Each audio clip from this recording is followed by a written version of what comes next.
Vous avez traversé, en tout cas pour Jamil Abdelaziz et Jean-Yves Bonnaire, les océans. Et vous allez nous parler de la situation effectivement en Martinique et en Nouvelle-Calédonie. On peut même dire dans les Antilles en règle générale avec vous, Jean-Yves Bonnaire. Alors, et pour évoquer la question de l'adaptation des règles de l'art qui sont assez métropolitaines, quand on regarde bien. Jean-Yves Bonnaire, petit exemple sur les peintures en Martinique. Allez, on attaque directement sur le sujet. Oui, on a un sujet peinture effectivement qui nous a occupé ces derniers mois et on s'est aperçu, juste à titre d'exemple, que les peintures, pour être normalisées, devaient être testées à moins 10 degrés. Donc, on a un fabricant de peinture en Martinique, par exemple, qui produit de la peinture. Il envoie ses échantillons en France, parce que les moins 10 degrés, on ne les a pas en Martinique, il faut dire. Tout à fait. Donc, il faut, pour qu'elles soient donc certifiées et qu'elles puissent avoir un avis technique, qu'elles soient testées donc à moins 10 degrés. Donc, ce qui se passe, bien entendu, elles sont testées à moins 10 degrés, mais elles sont également testées dans les conditions que nous avons sur nos territoires ultramarins. Donc, ça fait un double coup pour, en fait, simplement satisfaire aux obligations de la certification, donc de l'assurance.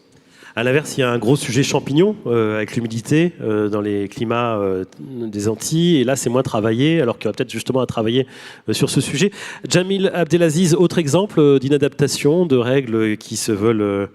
Enfin, cela dit, dans les DTU, on voit que ça exclut, normalement, dans l'expression des DTU, on met toujours hors outre-mer. Hein, c'est ça, c'est quand même clairement dit. Exactement. Donc là, c'est exactement le nœud du sujet. En fait, la Nouvelle-Calédonie a un statut particulier, c'est que la Nouvelle-Calédonie, depuis 1956, elle a la liberté de faire le droit qu'elle souhaite et de choisir le type de normes qu'elle souhaite mettre en œuvre.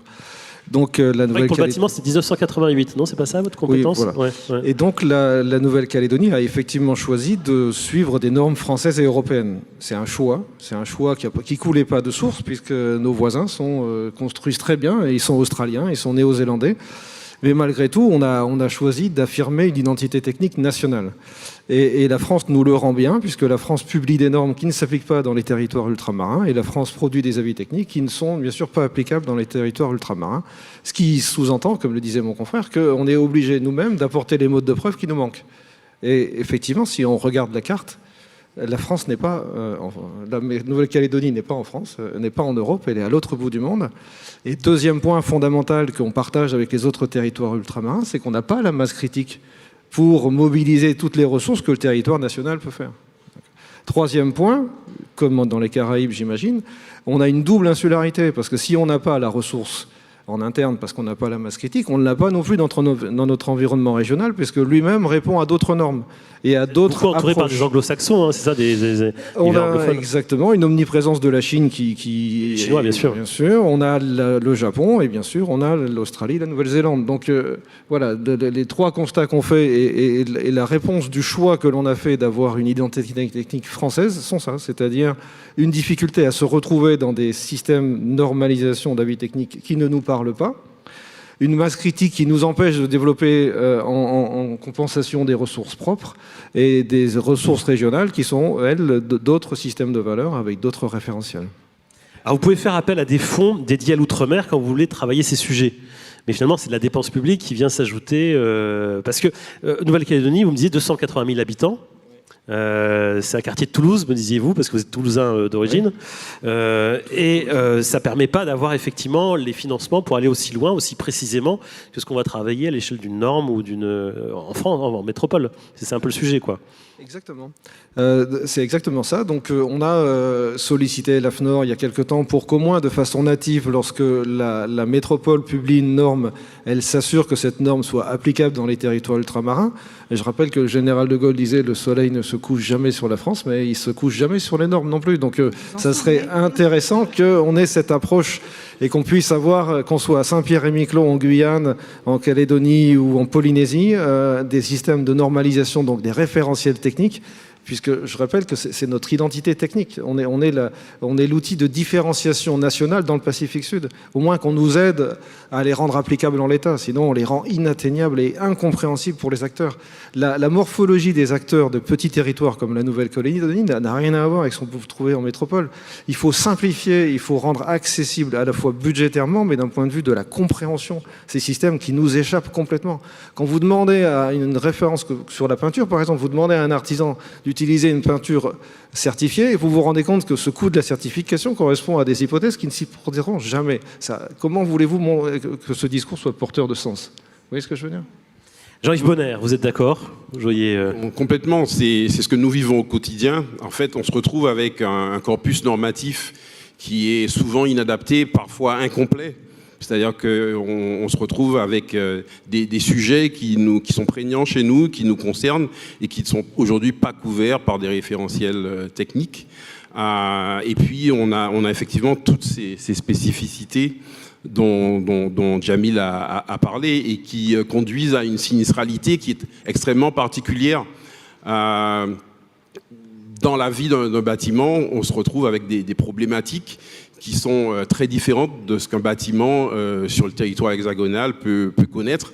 Et puis surtout, et je pense qu'on en parlera, nous avons à faire face à une sinistralité exceptionnelle qui est due à des événements qui n'a rien à voir avec ce qu'on peut connaître ici. Il y a plusieurs aspects à travailler. Il y a effectivement les questions dont on a parlé dans une des tables rondes de l'après-midi, des conditions dans lesquelles les bâtiments sont travaillés, fabriqués, construits ou même rénovés pour faire face aux fortes chaleurs, aux questions d'humidité également. Mais vous avez aussi la sinistralité qui vient s'ajouter à la question 1. Il y a les séismes, il y a le volcanisme chez vous, beaucoup, et puis il y a les vents violents.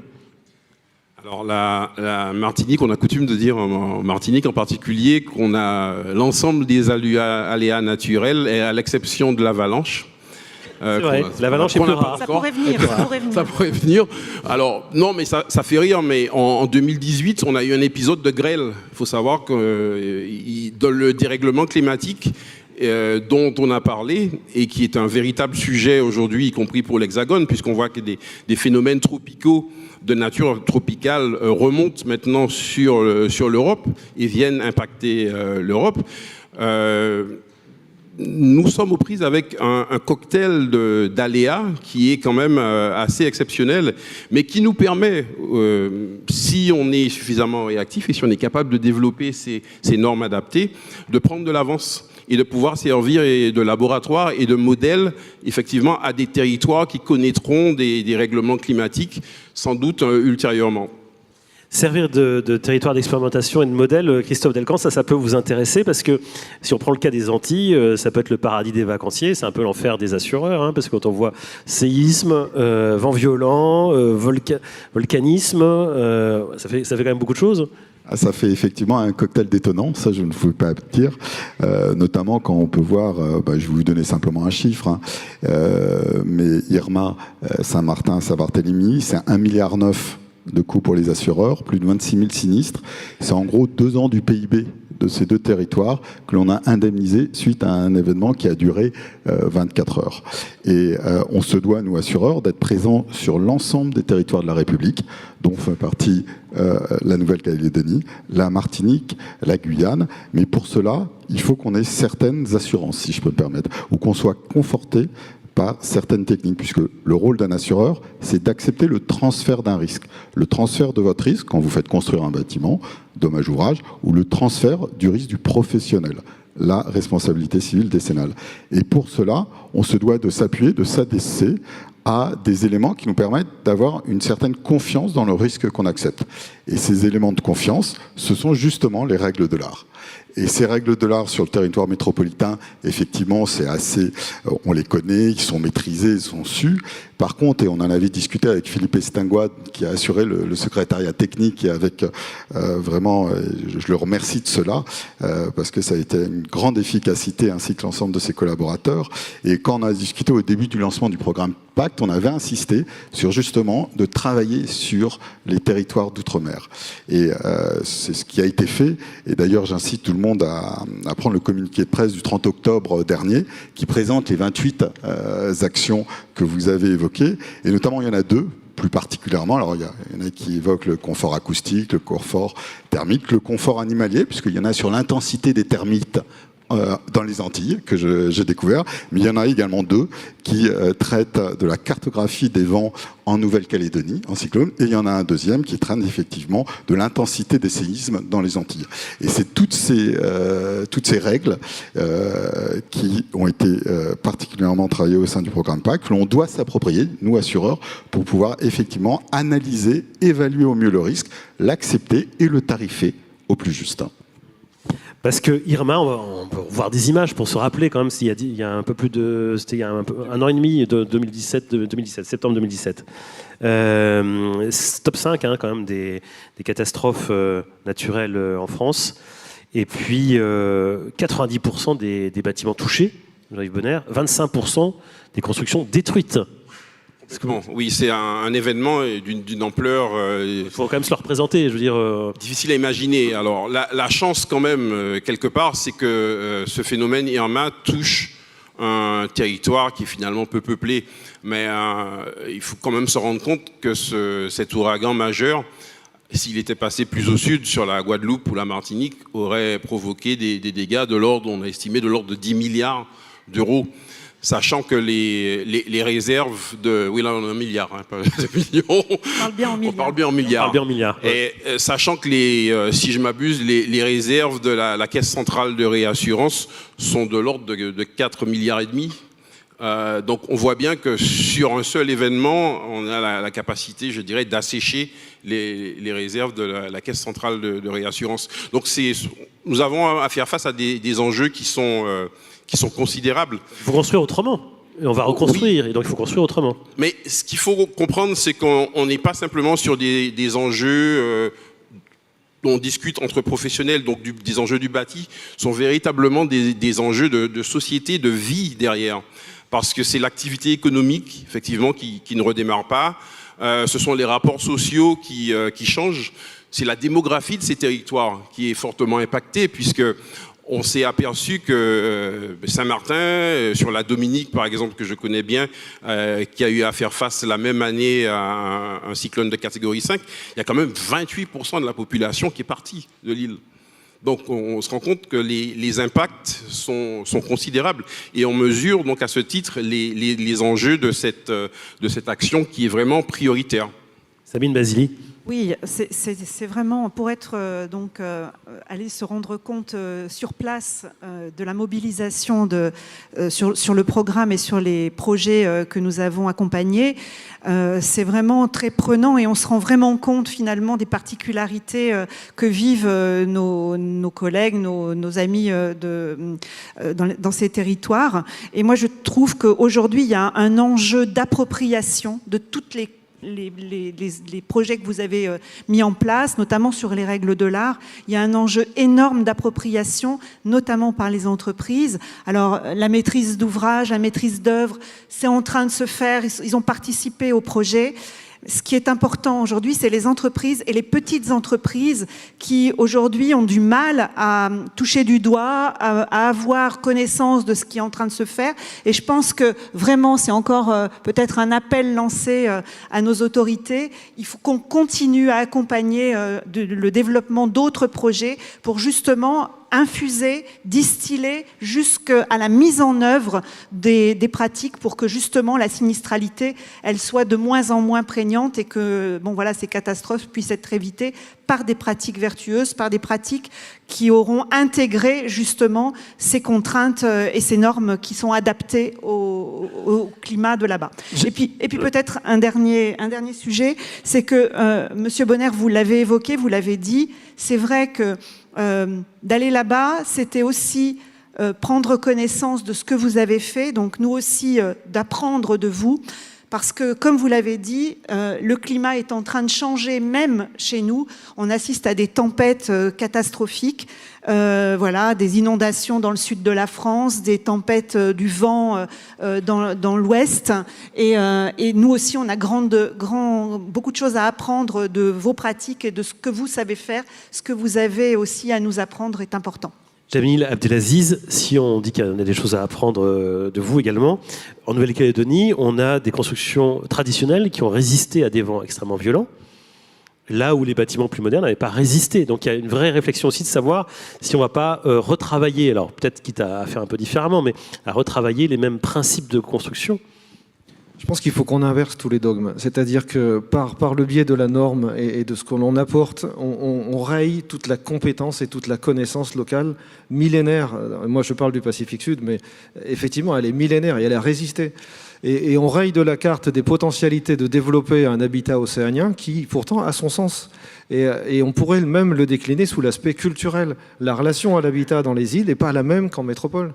Pas du tout la même. Et on s'impose par ces règles d'urbanisme malheureuses et ces règles de construction, on s'impose à oublier tout un tas d'éléments de construction qui ramèneraient les acteurs dans l'acte de construire par une économie circulaire, par une transition énergétique facilitée et par une appropriation des règles qui comprendraient beaucoup mieux. Donc moi, je réclame ce droit à l'expérimentation reconnu, encadré, validé d'un point de vue assurantiel. On a des demandes aujourd'hui des maires du nord de la Calédonie qui, par le biais d'une nouvelle route qui va se traduire, voudrait offrir une offre touristique et des hébergements qui soient réalisés en construction traditionnelle. Aujourd'hui, je suis incapable de les aider, sauf à des coûts qui dépassent largement nos moyens. Donc ce principe de la mise en synergie, ce que vous dites, des ressources nationales pour que l'expérimentation locale puisse donner du sens aux savoir-faire ancestraux, c'est ça notre priorité. On a des gens intelligents, on a des gens compétents, on a des gens qui méritent qu'à s'exprimer. Il faut qu'on leur donne la possibilité d'être plutôt des catalyseurs, c'est-à-dire des faiseurs de réaction, plutôt que de leur imprimer des résultats qu'on n'arrivera jamais à atteindre. Et puis travailler, au moment où on travaille sur les normes et sur toutes les réglementations en France, qu'on intègre ces aspects-là, qui, comme vous le disiez, en plus peuvent être, Sabine Basili, peuvent concerner aussi la métropole. Donc il y a vraiment tout intérêt à le faire. Christophe Delcamp, vous vouliez réagir déjà Oui, je voulais rebondir. Il n'y a pas qu'effectivement que dans les territoires ultramarins, on dit que les tempêtes en France coûtent le moins cher en Bretagne. Pourquoi ? Parce que les Bretons savent construire avec des pentes de toiture qui s'adaptent au vent. Mais surtout, au-delà de ça, c'est qu'effectivement, on est aussi dans une nation qui, souvent, l'impulsion est donnée par l'État. On a eu la loi ESSOC qui peut-être, avec l'effet équivalent, répondre à votre problématique. Mais également, comme vous le savez, hein, depuis maintenant 1 an, il y a eu beaucoup de rapports parlementaires qui se sont penchés sur les sujets des problématiques dans les territoires ultramarins. Et le dernier, qui a été publié par le Sénat en novembre dernier, est dédié à la résilience et à la construction en Outre-mer. Et il y a un certain nombre de propositions qui sont faites, il y en a notamment 2, la 29 et la 30, sur l'adaptation justement du bâti. Donc maintenant, on peut espérer qu'après la totalité de ces rapports, il y en a eu 4, que peut-être, à court terme, il y a un projet de loi qui vienne effectivement intégrer vos problématiques et que ça soit reconnu par l'État et que ça soit peut-être ce coup d'accélérateur qui nous manque, qu'on a eu avec Irma au niveau des acteurs économiques, parce que comme vous le disiez, il faut que les assureurs restent sur place et pour pouvoir rester sur place, il faut être assuré soit par effectivement une réassurance de l'État qui soit confortée, soit par l'adaptation des règles du bâti. Sabine Basili, vous vouliez intervenir.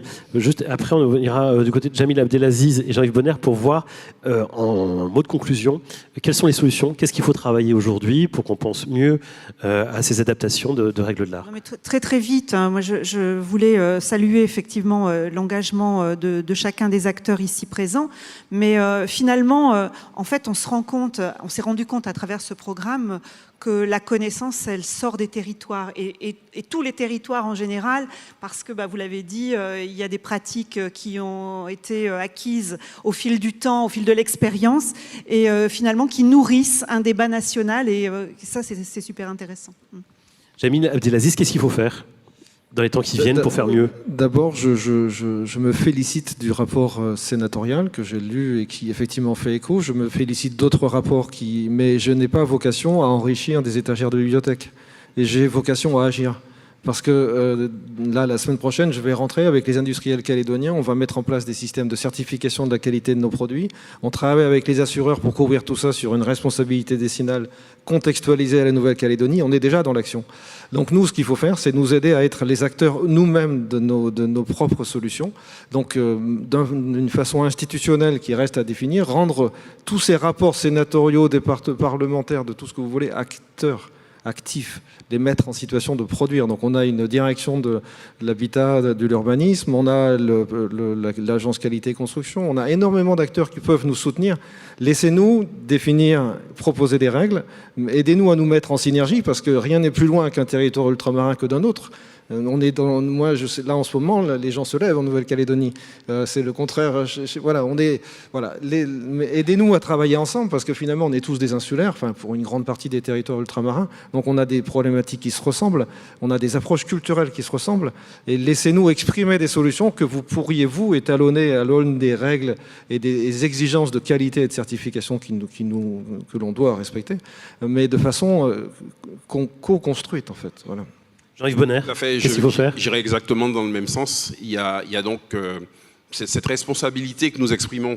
Je crois que c'est un petit peu nouveau, je dirais, mais les territoires ultramarins veulent prendre leurs responsabilités et démontrent au travers de ces programmes que nous sommes capables aussi d'amener des choses à la nation. Le travail que nous faisons sur la Martinique, il est quelque part inédit, et je dirais pour l'ensemble du territoire, puisque sur cette problématique, nous avons réussi à fédérer au-delà, je dirais, du secteur de la construction, que nous avons mobilisé des collectivités, les communes, donc les maîtres d'ouvrage. Et nous arrivons même maintenant à vouloir toucher la population, c'est-à-dire les bénéficiaires ultimes de notre démarche technique que nous adaptons aux populations pour qu'elles puissent elles-mêmes s'emparer du sujet, puisqu'on comprend bien que c'est pour nous un projet territorial et qui est, comme on l'a dit, qui est capable d'être diffusé sur les territoires d'à côté. Donc il y a aussi pour nous une finalité économique, parce que nous serons demain capables, avec une norme tropicale, d'aller toucher nos voisins, d'aller exporter notre savoir-faire dans la Caraïbe. Et aussi avec nos industriels, on a d'embrasser cette démarche d'innovation, validée effectivement par l'assurance, et de permettre qu'on puisse conforter nos micro-marchés en allant capturer des marchés voisins pour renforcer nos industriels. Et c'est un challenge que nous relevons. Il y a même un intérêt économique, effectivement, à avoir cette dimension. Alors, j'ai une question, Christophe Delcan, qui va vous intéresser. À quand un engagement des grands assureurs, filiales bancaires, pour financer le biosourcé plutôt que les produits d'origine minérale, première source de gaz à effet de serre ? Alors effectivement, les assureurs s'engagent dans une démarche de transition énergétique. Il y a eu des annonces qui ont été faites récemment et la FFA porte un engagement qui n'est pas tout à fait celui que vous exposez, mais qui est sur l'investissement ou l'assurance dans tout ce qui est industrie du charbon, où effectivement on intègre dans nos politiques d'investissement et dans nos politiques d'assurance cette dimension. Donc on n'a pas été jusqu'à ce point très précis que vous évoquez, mais on y travaille. On y travaille parce qu'il y a un point, il faut l'avoir en tête, c'est ce que je disais dans mes propos liminaires, c'est que l'assurance se doit d'être confortée dans le risque qu'elle prend. Et pour pouvoir être confortée, effectivement, quand on parle d'intégrer du lin ou de la paille dans des actes de construction, c'est un peu compliqué. Donc, il faut qu'il y ait une certaine validation.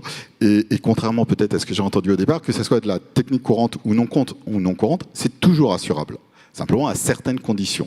Donc c'est ça qu'il faut qu'on travaille avec la DHUP, avec d'autres acteurs, pour être certain qu'en fait ce qu'on met dans un bâtiment, ça ne soit pas en fait in fine avec le temps plus à risque que des matériaux traditionnels. Mais c'est clairement l'objectif que les assureurs se donnent. Merci beaucoup Christophe Delcan, Jamil Abdelaziz et Jean-Yves Bonner. On peut vous applaudir. Merci beaucoup de nous avoir rejoints aujourd'hui, d'avoir accepté cette invitation pour ces aspects d'outre-mer.